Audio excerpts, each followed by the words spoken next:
धामनगर पंचायत समिति पक्षरु धामनगर तहसिल कार्यालय निकटस्थ कल्याण मंडप निकटरे श्रीमंदिर परिक्रमा प्रकल्प शुभ लोकार्पण उत्सव सीधा प्रसारण कार्यक्रम बुधवार अनुष्ठित हो जाइछि।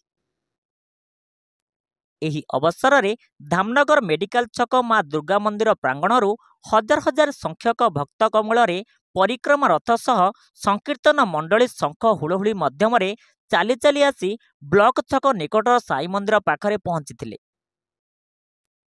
आयोजित सभारे ब्लॉक एपीओ पीयूष कुमार राउतों संयोजन मुख्य अतिथि पंचायत समिति अध्यक्षा शर्मिष्ठा बेहेरा, जिला परिषद उपाध्यक्षा तुनिबला विश्वाल, पूर्वतन ब्लॉक अध्यक्ष अशोक कुमार नायक, जिला परिषद प्रदीप कुमार मल्लिक, शारदा प्रसन्न साहू, उर्मिला सामल, समाजसेवी तथा मो ओडिशा नवीन ओडिशा युव संयोजक डॉक्टर संजय कुमार दास, नगर सभापति सुशांत कुमार राउत प्रमुख कार्यक्रम उपस्थित थिले।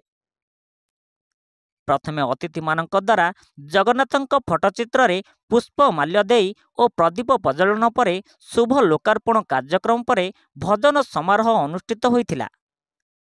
एही कार्यक्रम रे बीडीओ बन बिहारी दिंदा, तहसीलदार दीपक कुमार दास, बीडीओ शर्मिष्ठा मल्लिक, बीपीएम पीतावास विश्वालଙ୍କ सह अन्यान्य अधिकारी उपस्थित थिले।